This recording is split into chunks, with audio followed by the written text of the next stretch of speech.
Je vais t'expliquer comment je mobilise mon cerveau au travers d'une tâche qui au départ est peu gratifiante pour en générer des bénéfices. Tiens-toi le pour dit, cet exemple n'est pas très glamour. Tous les matins, je m'emploie à ramasser les caca de mon chien dans mon jardin. Je t'avais prévenu. Clairement sur le papier, il n'y a rien de kiffant à ramasser des merdes, on est d'accord. Pour autant, je déploie quotidiennement un certain nombre de ressources pour réaliser ces tâches quotidiennes. En m'arrêtant juste sur ce point, je dépense de la ressource, du temps, un peu d'énergie et davantage quand on est en prendre son train. En donnant du sens à ces tâches quotidiennes, je transforme la situation.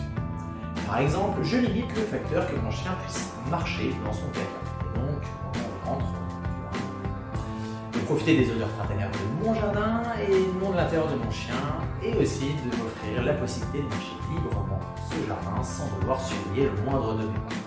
Je pourrais te citer tellement de choses qui transforment cette tâche en quelque chose de plus grand. En donnant du sens à cette action banale du quotidien et en me connectant, je stimule des régions de mon cerveau me livrant de la dopamine, me donnant ainsi un sentiment de satisfaction, renforçant ainsi ma motivation et me permettant d'optimiser le ratio effort sur résultat.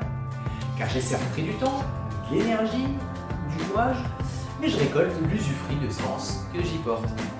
Je te l'ai dit, c'est pas très glamour, mais parlant, plus tu t'emploies à donner du sens à tes actes et tes pensées, plus tu renforces certaines chaînes dans ton cerveau, renforçant ainsi la capacité de commande à te donner davantage et régulièrement. Satisfaction, satisfaction et satisfaction, à force d'accumulation, tu finis par solliciter plus grand qu'un simple sentiment. Tu finis par provoquer une réaction en chaîne qui activera à son tour tes fameux livreurs Amazon, t'apportant de l'endorphine, l'hormone du bonheur. C'est pas beau? Promis, c'est la dernière fois que je te parle de caca. Je finirai par une citation de Joe Dispenza: changer, c'est penser et agir plus grand que nos circonstances présentes et notre environnement. Et abonne-toi si tu veux enfin scroller utilement.